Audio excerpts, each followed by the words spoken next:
Hey guys, welcome to the Independent Investor channel. My name is Ryan. We talk about investments along the lines of self-managed accounts. On this program, we talk about various strategies that can help you in your financial life, and our goal is to empower and embolden one investor at a time. And we do that through tax shelter and wealth preservation, and we do that by trying to speak to the individual investor about what their options are in the marketplace. And what I'd like to do in this video is talk about some of my experiences dealing with financial planners and brokerage houses.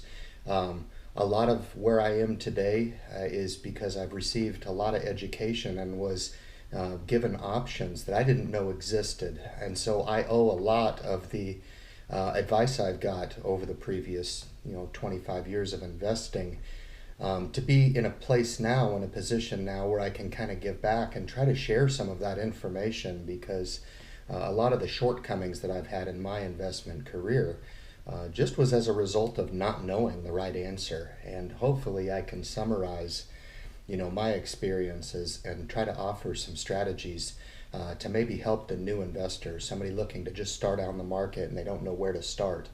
What I'd like to talk about is the broker managed account. All right, so it's the account that you would start if you needed help. If you would go in and you would sit down with a financial planner, and they would offer you, various products. They would explain what it is that they can do for you. They'd probably do up a personalized plan for you, kind of understand, where you are with your income, how much, get you set up on your dollar cost averaging program, talk to you about mutual funds and stocks and ETFs and things like that. And there's a significant amount of benefit that can be drawn from that, especially for the new investor that doesn't have really any information on the market. However, it does not come without a cost, and over time those costs will be realized as time goes on and those investments start to mature, and the fee structure starts to put a little bit more of a stranglehold on the account at a later time than maybe what the new investor would want to have, or it's difficult to see what those impacts would be. Now, on my previous video, I offered the cost comparison analysis, and I encourage anyone out there that's watching, if you are involved in an account, whether it be a Roth IRA or an IRA that's drawn up through a brokerage house, I would encourage you to look at doing a cost analysis for yourself. You can do that in the comforts of your home. You don't have to have your financial planner talk about, and most would, be open and honest. And I think most people just assume that that's the only option for them.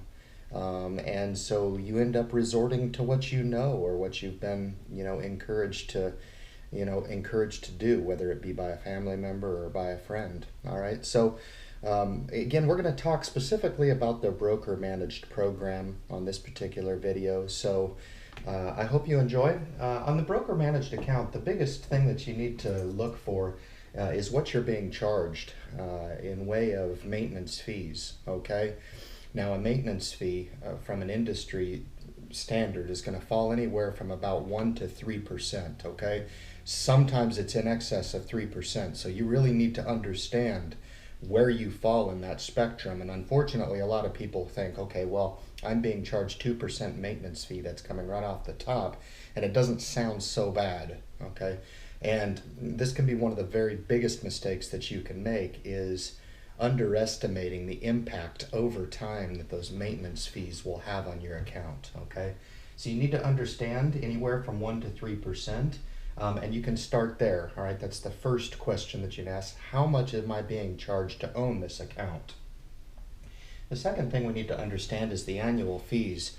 When I was involved with the brokerage house, there was an annual due to carry the account. I believe it was around $150 per account. Need to understand those, and you need to multiply those out over time, and you need to understand that those are sunken costs to be affiliated with this particular investment vehicle. Okay, So that gets taken right out of your bottom line, okay? And this is where we start to compare what the cost to own and be part of a program like this, what the cost of being associated with that in relation to the service that you're being provided, okay? And we want to try to educate somebody that's just looking to start out to understand, maybe to ask those questions as early as possible. Now, if you are involved in an account right now, it's never too late.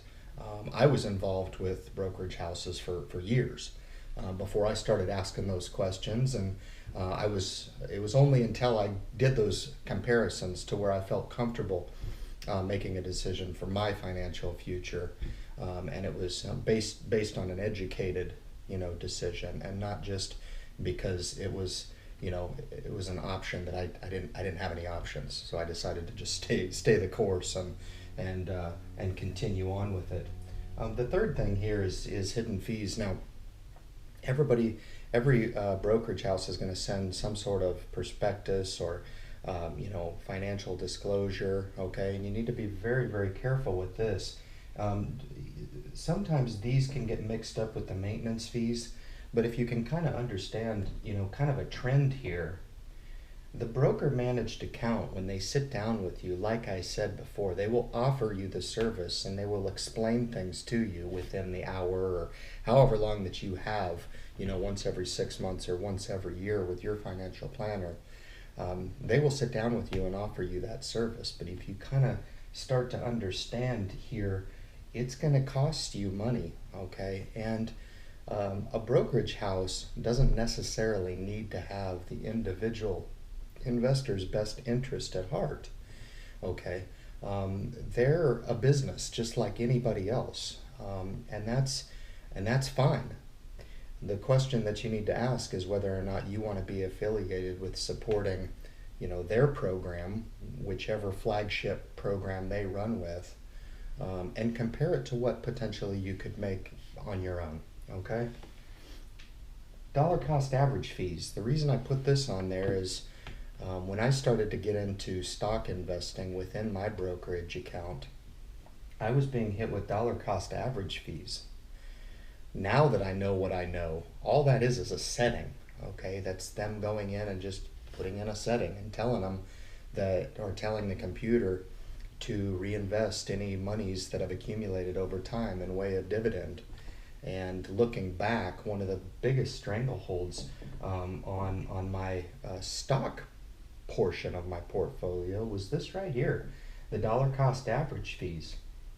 And when you compare that over here with the entry and exit fees that were being assessed to own these assets, it really added up over time, and it actually meant for a percentage of negative return right when you purchased an asset that you had to overcome this fee and this fee initially before you even got back to zero and could start actually making money on the account. Now, if you did actually overcome that percentage and you did end up making some money on that particular stock, you still have the exit fee to deal with. There was a particular trade that I made in Duke Energy quite some number of years ago, did quite well, ended up not going with the dollar cost average, but ended up paying the entry fee of $50, okay? Not so bad. I was naive. I didn't know any different. And when I entered the position, I kept it for whatever it was, 6-8 months, however long I kept it, and it went up. The stock went up, and I made really good money on it. But instead of the exit fee being $50 on that particular trade to exit that position, it actually ended up being $300 to exit that position. So you look at it and you say, my goodness, I was the one that made the trade. I was the one that recommended the trade. I paid the $50 to have the broker execute the trade for me, and then I actually got punished for making money, okay? And now that I look back on that, we can kind of laugh a little bit about that entry and exit, but at the time I really didn't think it was very funny, because I'm still looking to grow wealth, and anytime you have to give part of that away for somebody who wasn't a participant in that trade, other than just getting me in and getting me out, is wrong. And the last thing I want to talk about up here is when you buy any type of mutual fund under the broker managed account. In my dealings with the brokerage accounts that I've been with in my past, it always seemed to me that they were trying to channel a proprietary product to me. And when you're sitting there and you don't know any different, okay, and they show you that, the average annual return over time is 8 to 11%, or potentially that particular fund is outpacing the market or outpacing the benchmark, okay, that's really intriguing. Okay, furthermore, they can sell you on a no load fee as opposed to a load fee. Now, when I started my account, I of course made the mistake of buying the mutual funds with load fees, and that meant that I had to pay 5.75% upfront just to own that asset. Okay, so again, when you talk about the stranglehold that this particular account puts on funds, you question why people would ever do this, because you're almost just setting yourself up for failure for the sheer reason of calling yourself an investor or calling yourself a participant. And this is really rears its head as you've owned these accounts for 20, 30, 40, 50 years, okay, because the impact of these fees that are coming off the top, no matter if it's a down market or an up market, these fees are being assessed, okay? So therefore, the financial planner and the brokerage house, when they take your money in a down market or an up market, they're the ones that benefit, okay? You're the one putting up 100% of the capital. They don't put up any capital. All they do is provide you a service, and they win in an up market as you win in an up market, but in a down market, they also win, okay? And you lose, okay? Because your assets will fluctuate over time. They go up and they go down, all right? But as you start to compare this account, all right, to the self-managed option that I'm going to talk about in my next video, there really is no comparison at all, because this particular program here, over time, with the amount of fees here, with all these fees,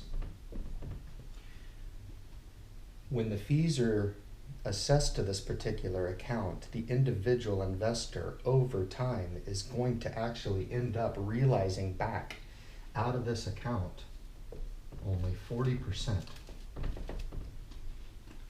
And if you don't believe me, do the cost comparison analysis that I posted on my last video from the Investment Academy, and you can go ahead and go on there and see it for yourself, okay? This is an alarming statistic, okay? And it kind of comes back to my intent of what the brokerage houses are trying to do, okay? If you've ever wondered, why every time you turn on the TV, there's commercial after commercial after commercial advertising for your business. They are looking for 3 letters, and 3 letters only, okay? They are looking for AUM, and that stands for assets under management, okay? The more money that they can bring into the brokerage house and the more clientele they can sit with, okay, on appointments, okay, the more assets under management that they can get, the more money that they can bring in with the maintenance fees that they've assessed. Listen, I hope you've enjoyed this video. Please tune in, please subscribe, like, or share the video. Please leave your comments at the bottom of the video, as I do read through those, and I will be drawing topics that you guys want me to cover. I, in essence, work for you guys. I'm a well-established investor at this point. I'm also a stock investor as well, and I'm humbled and honored at the opportunity to help one investor at a time become a better investor. So thank you so much, and look to see you on follow-on videos.